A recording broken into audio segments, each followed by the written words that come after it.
I'm Julianne Shear. I'm with HDR Architecture. I am your AIA Colorado Denver director, and my colleagues that are on our team are Fred Alexander, Jenny Kiewit, and Dan Craig, and we put this great presentation together for you, and we really want it to be interactive.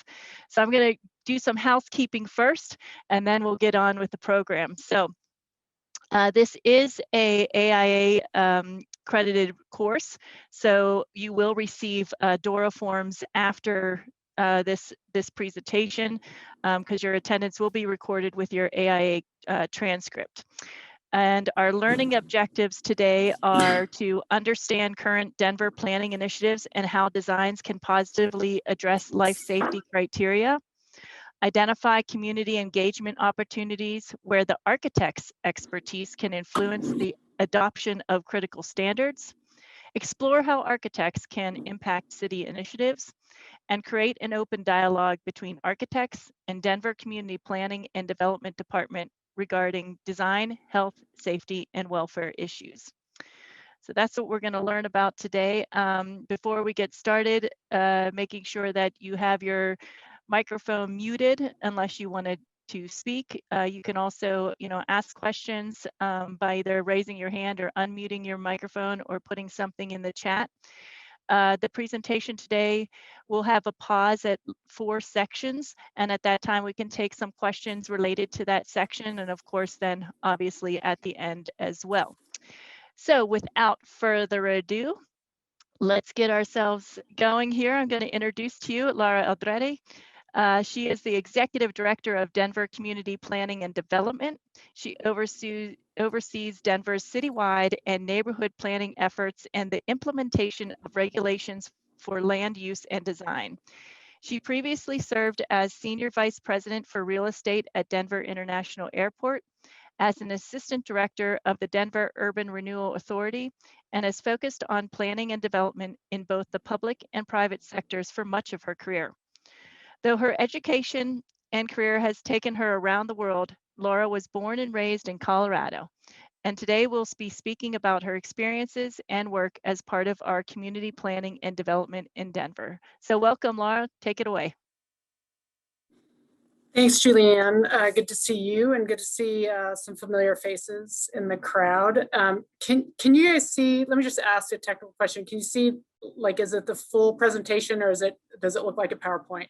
It looks like the PowerPoint, so we're not. So you can see the side? Yes, we can see, now we're seeing the one where you have your notes on one side and. Geez. Okay, hold on. Well, let's see. Do you want me to try to fix that so you can just see the PowerPoint? Hit sure the slide, yeah. Or just scooch that over. That'd work. I can see, that's better. How does everybody else can see it? Yeah, yeah, that's great. That works. Okay. All right, let me go with that. Just have to make sure I can advance it. Let me just try.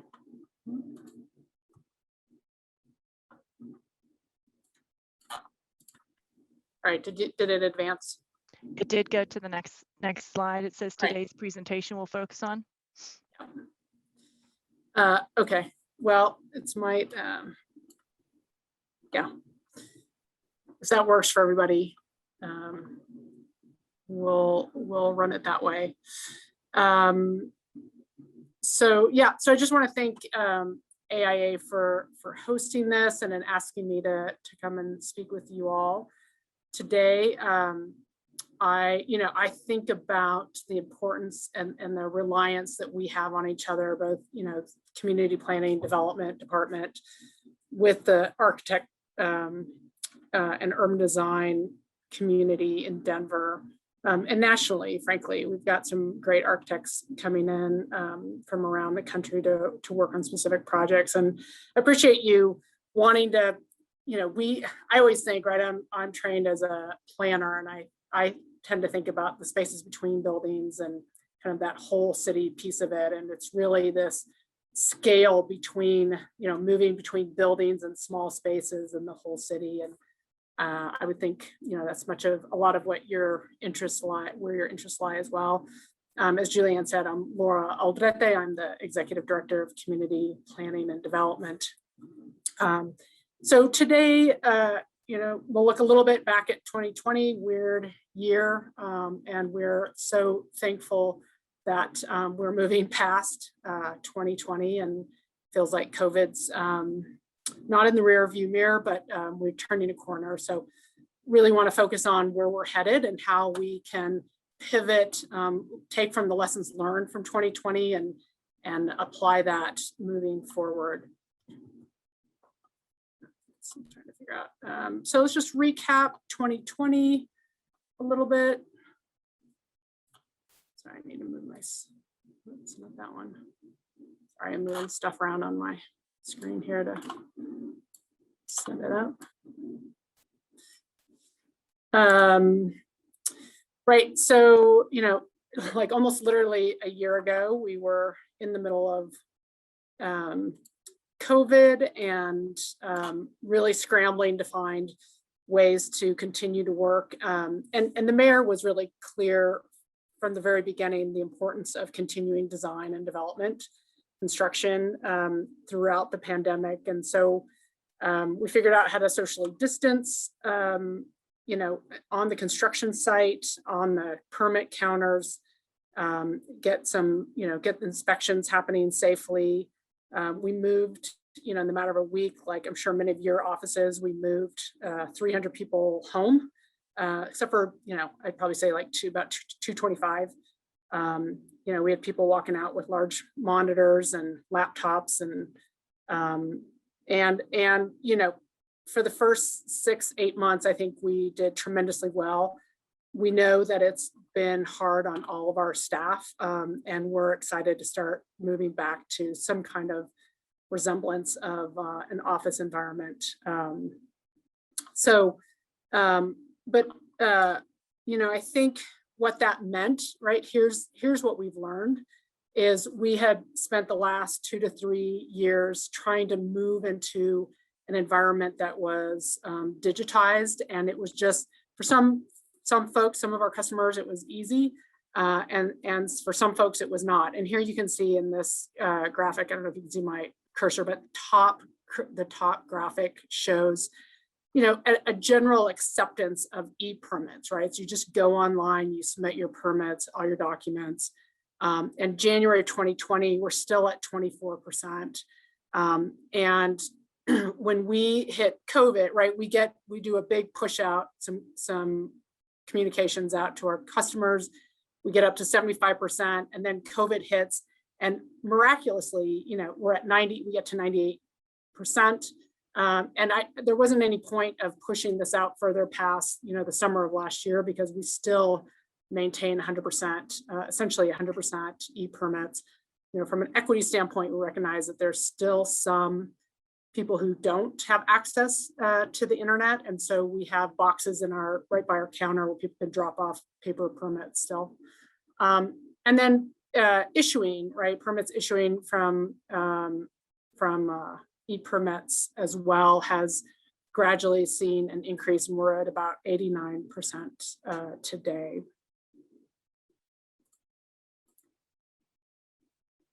So volume and valuation of permits issued in 2020.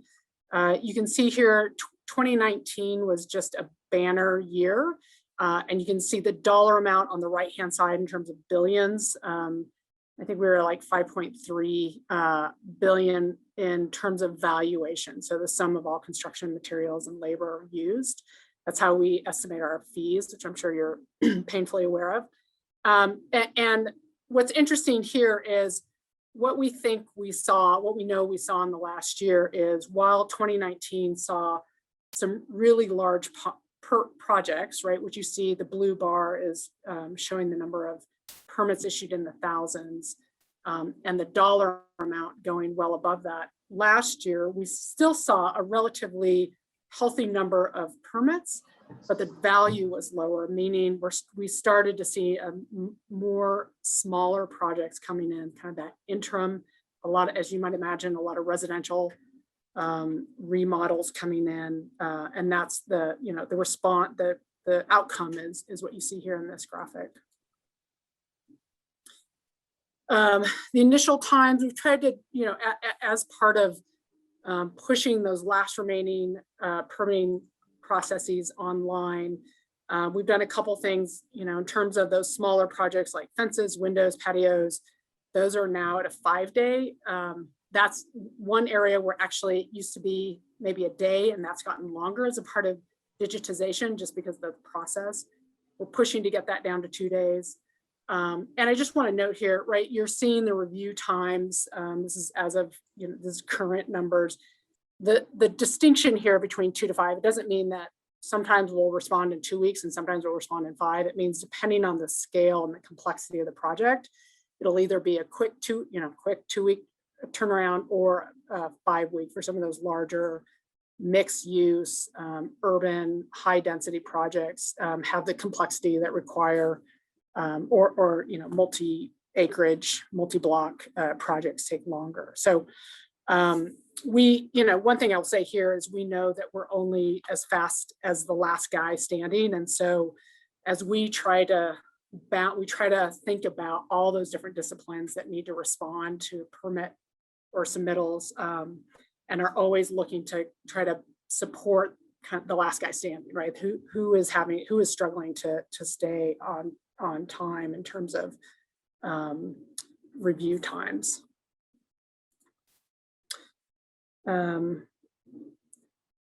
So I just want to stop here. I'm trying to move through this quickly because I'd rather have discussion than just me talking at everyone. So I'm just going to pause here and see if there's any questions or comments about that. And any questions from anyone? That we don't have anything. Oh, here we go. How do we get the SDP zoning process to be more streamlined and quicker to get through? Yeah, so fair question. And that is, I think, one of the more complex points in the process, right? Because it's not just the planning department, it's also Dottie, who I don't have control over, right? Even though I oversee all development services, I have to collegially work with Dottie. I have to collegially work with forestry and the parks department. And then Denver Water is a quasi-jurisdictional, completely outside of the department. I wish I had a better answer for you. Part of it is staff, right? I also think one thing I'm interested in trying is, and I'm thinking about this, experimenting with this in terms of some projects that align with the city's goals, especially in particular affordable housing, but that there's just a little more concierge type service that we provide with SDP.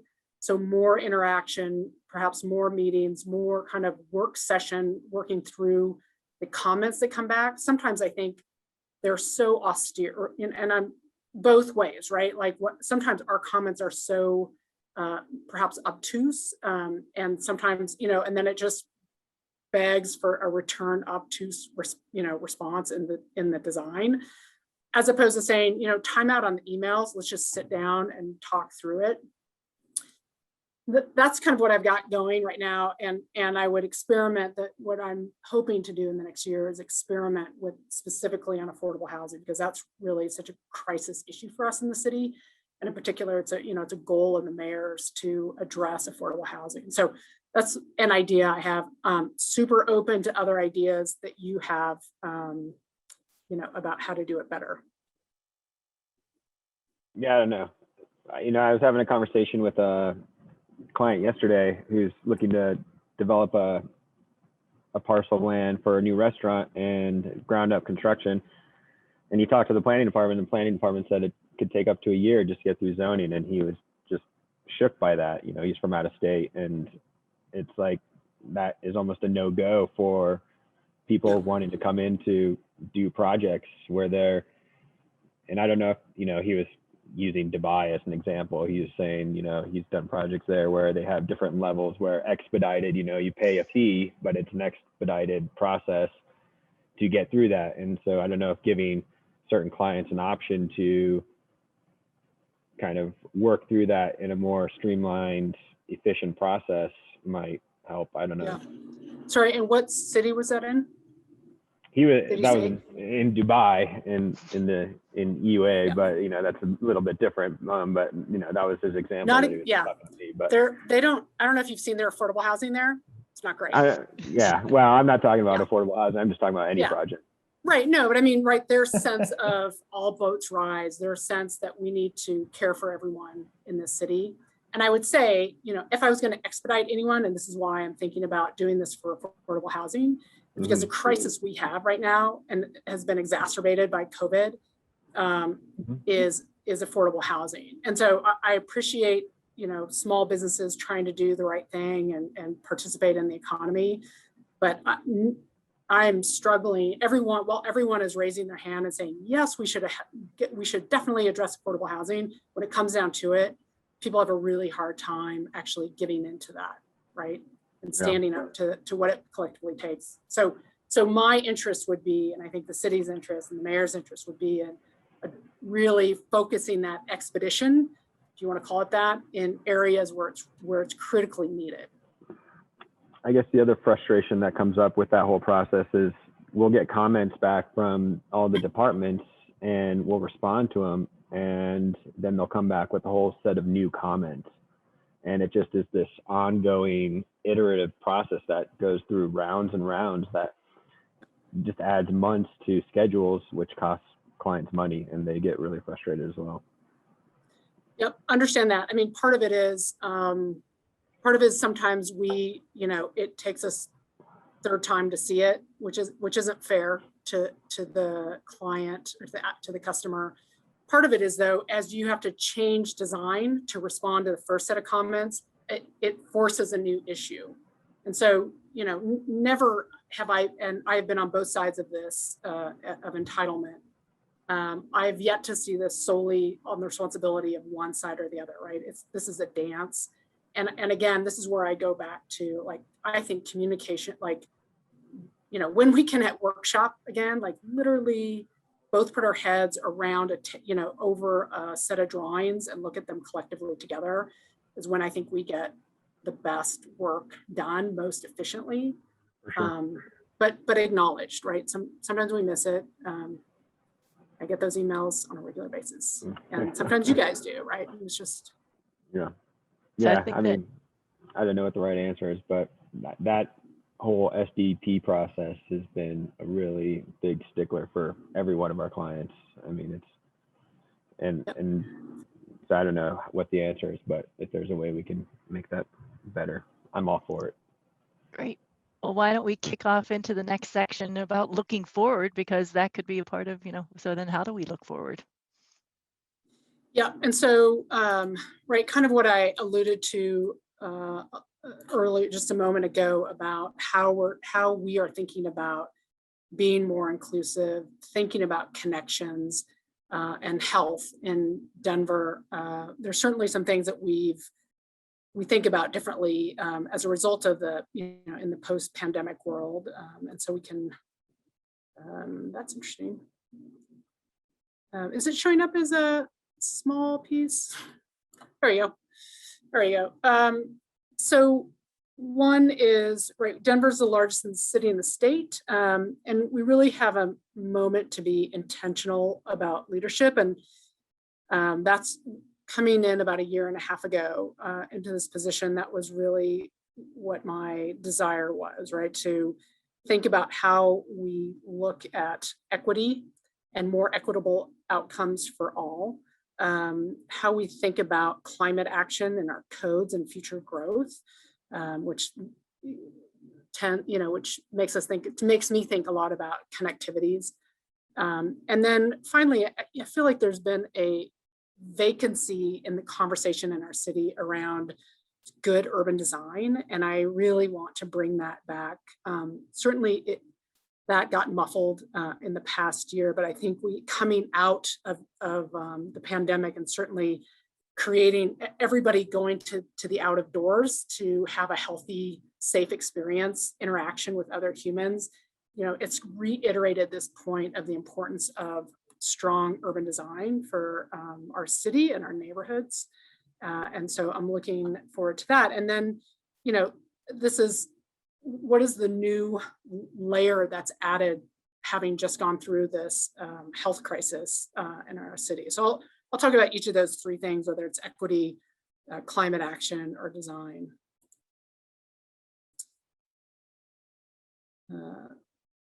So this is comes out of Blueprint Denver, which was adopted by City Council in 2019.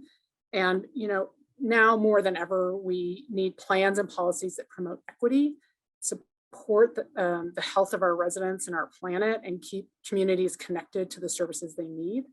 And still looking at short and long-term economic challenges that the city and the residents have in the wake of this pandemic. We also need to commit to our city and to our region this individual accountability that we have as city builders, as practitioners, right, as Denverites living here, to close that gap of inequity that has grown over the past decades.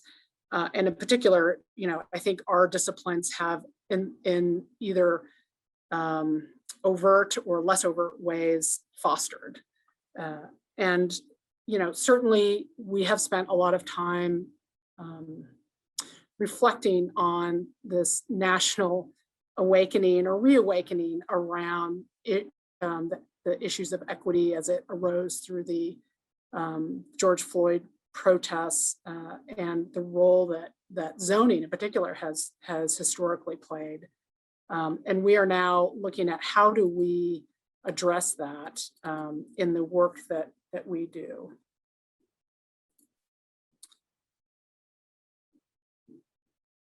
So how do we ensure that equitable, intentional placemaking? This is some images of community outreach work that we did through Comprehensive Plan 2040 and the Blueprint Denver Land Use and Transportation Plan that really pulled on voices, tens of thousands of voices throughout Denver over a 3-year period. And it, again, kind of going back to the theme of this presentation about inclusivity, connectedness, and healthy city.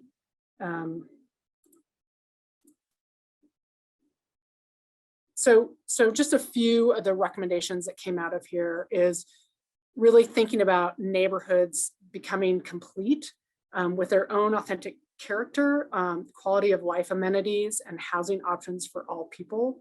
And I like to think about it, and I probably live in Denver and have functioned this way, where I try to do everything within a 20-minute walk or bike ride, and then occasionally get in the car for some of those longer distance things. But if every neighborhood in Denver, if people had the option to create their life around a 10-minute walk, or bike ride, and still occasionally have to get in the car, we could think about our city in such different ways and reapportion some of those dedicated rights of way that we now give completely over to the car to creating moments of better equity, whether it's open space, better mix of uses in our neighborhoods. And then secondly, directing most of the new housing and commercial growth to designated centers and corridors that have a strong tie to transit options. Again, still thinking about, how do you think about community or that complete neighborhood through means other than just as a car serves you. Thirdly, identifying ways to promote better design for new buildings by applying things such as design overlays. This might be some questions that we get today. We are currently, the most current one is the active centers and corridors design overlay that was just approved for Tennyson in particular, but certainly there are a number of other streetcar retail corridors in the city that are looking at that at a similar design overlay. Parks and open space is a big issue for us, and trying to define new ways, new solutions to ensure that people have a 10-minute access, walking access to parks, And then probably the biggest milestone, I think, for Blueprint Denver is that we, as we're thinking about land use and transportation, we're also accounting for social economic factors like vulnerability to displacement, and allowing us to tailor programs and policies to stem that economic and cultural gentrification that we hear very loudly from neighborhoods literally across the city. This is some of the metrics and tools that we identify within Blueprint Denver in terms of improving access to opportunity, reducing vulnerability to displacement, and expanding housing and jobs diversity. And we've put metrics around that, and we map the entire city and then acknowledge that we need to treat certain neighborhoods, that certain neighborhoods have not benefited as all neighborhoods across the city of Denver have, and that we should think differently about how we address them and what that, because the vulnerability to displacement is different as we go through neighborhoods. But in order to understand the basis of that, I wanted just to step back and look at some, where we began or began officially or overtly, explicitly calling out those biases, right? And you can see in the blue triangle and a little over to the east of it, that is what today is 5 points. And this is a map from 1938, which was used to help loan people, banks underwrite housing loans. And the red is the redlined areas of, and you can see it's North Denver or low high, right? Which if you have been here long enough, you remember that it was mostly his Latino neighborhood. You can see Baker neighborhood, you can see, and here in the triangle, the blue triangle, 5 points. And literally, these are areas that are listed as ideal for rental, but not for home loans. And so we began in 38 by showing those, by discouraging investment in those areas. So this is where our zoning code began to perpetrate racism.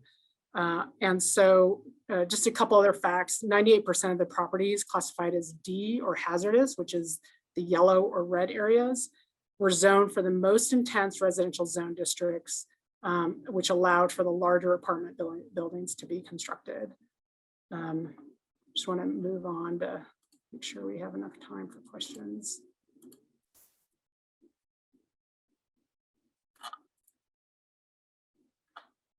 And then, so what we did is we took those red areas, the redlined areas, and placed it over Blueprint where we still find the areas most vulnerable to displacement. And you begin to see a correlation, right?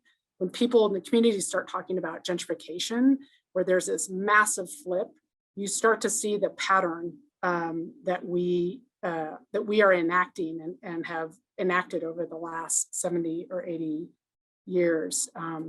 Which is these areas hatched. So that is what brings me to the conversation around affordable housing. And so in addressing some of those vulnerability to displacement is through a variety of tools to create, preserve, promote, and stabilize affordable housing in those particular neighborhoods, but really sharing that across the city, which also leads towards complete neighborhoods.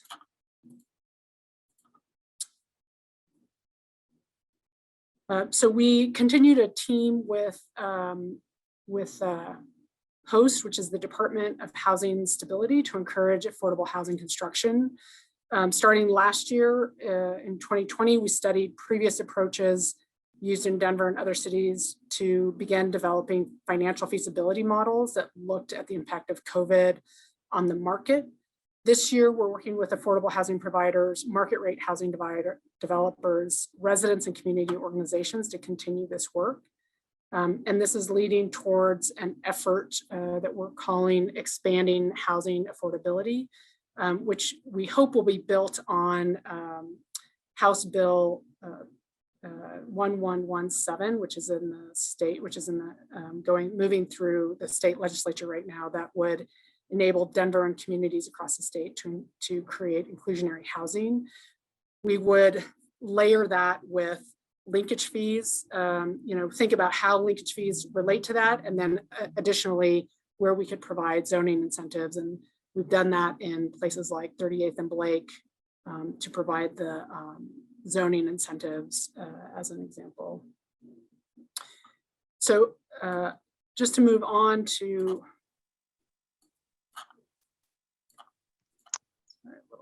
Laura, there is a question that came up about that's specific to affordable housing. Maybe I could ask that now, if that seems sure. good. Yeah. Yep. So from Derek Bester, which I forgot I was supposed to announce people's names. So Adam Harding was the last one. But so Derek Bester says, has there been an attempt to create local design review boards or local ordinances to create rules for affordable housing, i.e. percentage of affordable housing or units per development? Thinking in particular, the Elitch Gardens development that is being master planned to be a large urban infill project. The existing Elitch Gardens? Yeah. Well, so River Mile, right? So that's another zoning. We have a requirement on River Mile for 15% affordable housing at 80% AMI. And that is one of the examples that we're looking to as part of our study to see how we can build on that. I'll tell you that the thing that I think is most important to me is to create certainty and predictability, both for the development community and for the communities surrounding these developments, regardless of the scale. I think right now that is the most unsettling part about affordable housing. I think River Mile is a great example of where we have been able to set the table. Now, it was easier because it didn't have a neighborhood in place. That being said, I think, we're trying to do a similar thing at Golden Triangle right now, and literally using the same, we want to use the same zoning language that River Mile has at Golden Triangle. At the end of the day, I think we are better suited, right, to share, right, in terms of creating complete neighborhoods. Every neighborhood should have their own affordable housing. And so I think from an equitable standpoint, that is having that reach across the entire city as opposed to each individual neighborhood doing it themselves. So I think I answered the question, but. Great, thank you. You want me to go on there? Yep. Okay, I have another question. So I'll just touch on landmark preservation. So what's exciting is I think landmark preservation, we have moved more in a direction of trying to be the convener between neighborhoods and owners and the preservation community around what is the significance of this building, what are the paths forward to allow for maintaining authenticity in our city through the architecture, providing the economic wealth, that accumulation that real property often is used for, which is completely legitimate, as well as understanding and respecting the interests of the community. And so one, I think we've created more flexibility for paths forward, and I think we're trying to be less of the advocate, more of here's the information, here are the data points around it, and let's see if we can find a solution forward. Additionally, and to the point of equity, is we've added a discussion around cultural significance to the criteria. And we've had already our first landmark based on cultural significance, which is the Smith's Chapel and Baker neighborhood, which was a place in which the Chicano movement in the 60s gathered at that chapel. And then we've started with our first heritage project, the Latino Chicano historic cultural project that is looking at the entire city and the history of that, and recording that through some storytelling as well as reports, having a pretty extensive community outreach around that effort. So if you're interested in that, this is there's a meeting happening this Saturday at 11. Is that the Saturday? Yeah. And so you can register for it. It's a fascinating history. Much of Auraria campus used to be a core part of the Chicano neighborhoods. So that's, you see St. Catchton's there. So I'll just stop for a minute. I'm guessing we're probably a little bit slow, but or late. So I want to keep moving, but want to also pause for questions. Don't have any more in the chat. I think one of the questions, though, thinking about you're just talking about authenticity in architecture, makes me think about having local review boards or making sure that you have those that are representative of the community looking at the architecture that's going to be placed in their community, and what their voice might bring to their perspective to creating a better authentic architecture, if that's possible. Right. And I mean, I think that's one of the things that COVID has pointed to is the ability. This is Paul. Sorry? Is the ability to reach a broader breadth in our community outreach through Zoom meetings, that people can be home and making dinner for their kids and without having to leave at 6 o'clock to go to a community meeting. But just to the point of how do we engage more of our residents in that conversation, including design certainly. Great. Did someone have a question? No. All right. Let's move on. Oh, yep. Well, Derek. one thing. Sorry. Did I overhear you say something about streetcars? Well, I was just mentioning that there is a design overlay that just went through City Council in District 1 and Councilwoman Sandoval's district for Tennyson, right? And about maintaining that commercial ground floor and the character of those streetcar. I'm talking about historically streetcar retail corridors. So you think about Tennyson, South Gaylord, Pearl. There's a number of them around the city, right, where the streetcar moved through and the retail gathered around those core, that corridor. So that was my reference to streetcars. So, sorry to bust your bubble if you were hoping you were bringing I was getting excited, but yeah, that makes sense. No. Okay. All right. Well, let me just touch quickly on climate change. Right. This is the mayor has stood up a climate action sustainability and resilience office. We work very closely with them. And in fact, I think you all, if you were in Denver, you voted to tax yourself dollars to put into this department, which is now putting dollars back into other departments that they partner with. So for example, they are those dollars are going to help fund plan reviewers, architects and engineers with a focus on Denver's green code, as well as inspection, so that we've got a path forward to move those projects forward. So I won't belabor the importance of it. I think you all know and probably share that. So, and it probably goes without saying for this group, but I am not concerned about the question of should we grow or not. I am concerned about the question of how we should grow, and the way in which that's represented, and how we,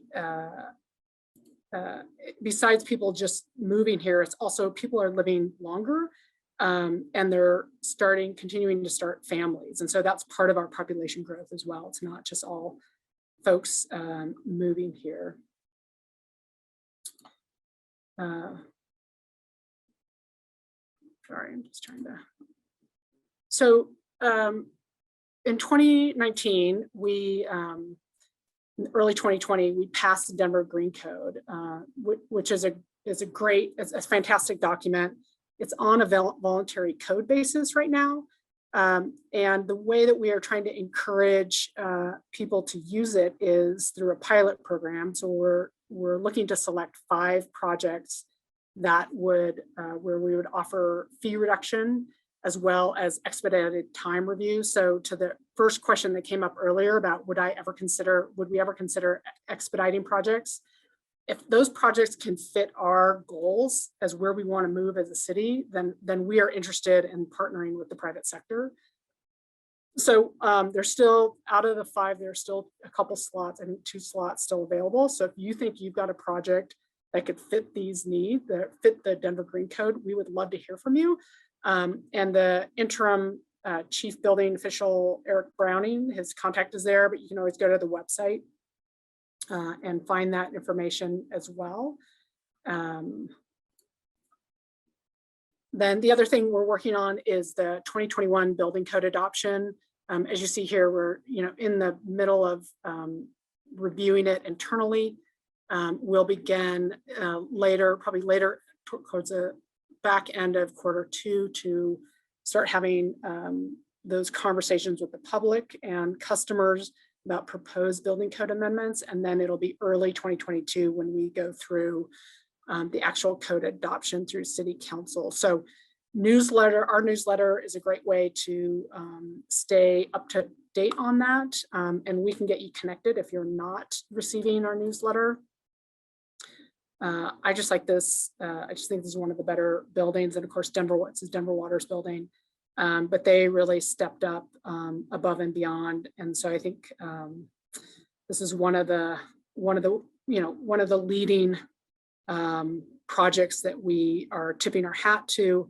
National Western Center has also done a tremendous job with its heating and cooling system using an underground sewer pipeline. And so we're obviously touting that. It's the largest sewer heat recovery system in North America. And with that, we're avoiding emitting an estimated 2,600 metric tons of CO2 a year, which is remarkable. And I understand that there's a sustainability challenge that AIA has for 2030, that all architecture firms will be working towards a sustainable future. So this is a great opportunity for your firm and to find some of those projects and partner with us. And in return, we will help you move through the process. I do want to just hit quickly on designs. I think that's probably where most of you all's interest is. And again, goes without saying with this group, but great design matters. That's what builds good cities that are livable. And just a couple projects that we're working on: 16th Street Mall improvement, which is about that space in between buildings. But obviously the faces of buildings and those facades are critically important to the public realm as well. Bringing in new trees, healthier trees, widening sidewalks, kind of putting buses in their place. I would typically say putting cars in their place, but in this case, it's really accentuating the pedestrian and diminuizing the buses as best we can in this situation. McGregor Square is really terrific. If you haven't been down there, I think their design is a really interesting permutation on public realm and kind of moving between the public and private. It's an interesting, I'm curious to think about how security, that sense of safety, will be interpreted through that space as once we get through COVID and it opens up a little bit more. I can stop here if there's questions about design. Otherwise, I can kind of move on a little bit. I'm almost done here, and then I think we're probably wrapping up. Julianne, do you want me to see if there's questions or? Yeah, there's no questions in the chat right now, so why don't we Okay, move on and then we can hopefully have some at the end. Perfect. sure. So this is kind of, one of the things we did as part of the pandemic is open up, close down some streets, close down some on-street parking, and open up the tree lawns for restaurants to be able to pour out onto. This is a project we did with CU Denver interns, grad students at Larimer to begin watch, kind of in a William White type of way, looking at, or Gell manner, looking at how people move through space. Flexibility is probably one of the most important things that we have learned out of this, just in subtle design adjustments. And we, studied a number of these different spaces, and it was clear that flexibility, that if it was regimented restaurant space only, the space was not as successful and engaging, and you had much fewer people move through the space or stay in the space than if you had some ad hoc sitting areas that anybody could sit at, that were unmonitored, and you weren't required to purchase anything to be there. So just an interesting study. We're looking at how we can extend this project into the fall of 2022 and begin providing some design guidelines about how to do it better, potentially providing some economic development grants through our economic development department to invest, so restaurants can invest in some of those solutions, boundary or barrier solutions that are a little more appealing and engaging to the human eye instead of an orange and white barricade. Which is all to say, this is really about the emotional infrastructure of our city, right? Which is everything from how it feels visually, what we interpret, what we draw our eye to the arts and culture. How do we bring arts and culture back into the streets to help give that positive sense and that sense of safety in our streets, particularly downtown, I think has suffered from that. And I think I anticipate we will come out of COVID with a greater appreciation for those spaces between buildings. And so not losing sight of that as a benefit, you can say there's benefits out of COVID. I think this would be one of them. So with that, I think I will just finish with, we've got a couple killer job opportunities. The chief building official, as I mentioned, Eric is currently the interim, but we're looking for a chief building official, which is on our website, as well as I've created a new position for city urban designer, which would report to me and really began starting to elevate the conversation about good city design at scale, as well as helping to create regulatory frameworks to enact that good city design. So with that, I will conclude and say thank you. And if there's any other last remaining questions, I know we're super short on time. I think I have two. So it's wonderful to end with love because we love our city and it means different things to everyone. And I was thinking about the Larimer Square, that pilot program that you were doing, and wondering, when thinking about what other streets maybe you enact that program in, to see, are there streets that are maybe in most Denverites' minds maybe less loved, but for the people in that neighborhood, they are very loved, and they're loved for different reasons, to kind of find out. I mean, you go to Larimer Square, you're going to love it the minute you turn the corner, right? Right. So what are those, thinking about the in-between spaces or other streets or things when the next pilot goes out, to find out what that perspective is from people? Yeah, well, where I'm interested in is like downtown. So there was a couple up Larimer that had some success. I think they were very successful, nothing had the same grace that Larimer Square did. Yeah. Frankly, you just can't beat that.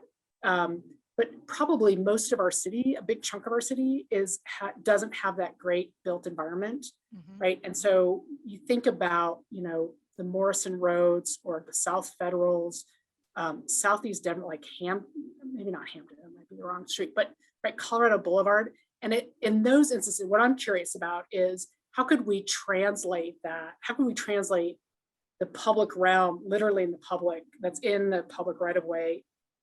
Whereas once you get out into the kind of the suburban context, it's much more about the private parcel and like those huge parking areas that probably are mostly underutilized. And can you transition public realm into this quasi-private space, right? And begin using what has so been dominated by cars in that suburban context into people gathering places that also benefits the restaurants and the shops and allows people who are in those neighborhoods who probably don't have great public realm places to gather, right? And define that in a new way. And that's probably most of America. Like if we could figure that out and bottle it and market it, I'll quit my job and then we can go sell it to the rest of the other cities. But most of America is that, right? Yeah. So I just think, how can we bring a little piece of Larimer Square to some of our neighborhoods? Right. Well, speaking of bottling it, Adam says, any news on the new proposal for entertainment districts and open containers? Let's get back to happy hours together.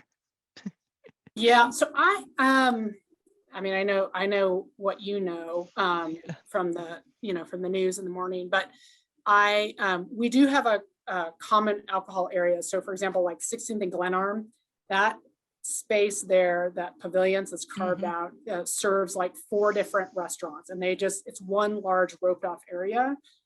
And so that's a model of it. I think they're obviously looking to do something bigger and better with it, but that was kind of our first attempt into using the common liquor law.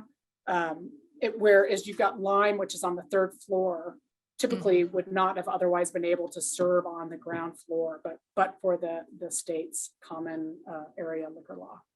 Nice. And then one more question before we close it out here from Alan Gass. How is Denver moving to address other cities eliminating single family housing as a zoning district? Yeah, I mean, I would say the answer is less about eliminating and more about single family. And I would we're talking to council about their level of interest for gentle density, missing middle. And I've seen it, and I've seen it executed in other cities just from a form basis. And I think it's totally doable. I think the question we have is what is the appetite that the city has outside all you good designers who know it can be done for that. And there's fear around density. Whether we like it or not, that fear is real to them. And so we're trying to think through how to ensure success around the missing middle. But I don't see us saying we're going to eliminate single family housing. Well, awesome. All right, we're at time. Well, thank you so much, Lara, for joining us today and sharing your work. I mean, yes, let's get some reactions going, all kinds of good stuff. So thank you again. It was great to have some answers to questions and kind of see where the city is going. And thank you to Amanda Weston and Lara Schwartz at Denver Community Planning Development for your behind the scenes work too. It takes a team always, right? Yeah. Yeah. Great. Thank you for the members 100%. Today for joining us. Don't forget, check out our great AIA Colorado website with a lot of great things going on this year. We got virtual connects. We have passive housing design happening. And don't forget, obviously, our awards program calls for entries are May 5th. So get those designs that we all talked about. We're great designers and everyone deserves great design. So let's do it. So thanks again. And have a wonderful rest of your week, everyone. Thank you. Thanks, Julianne.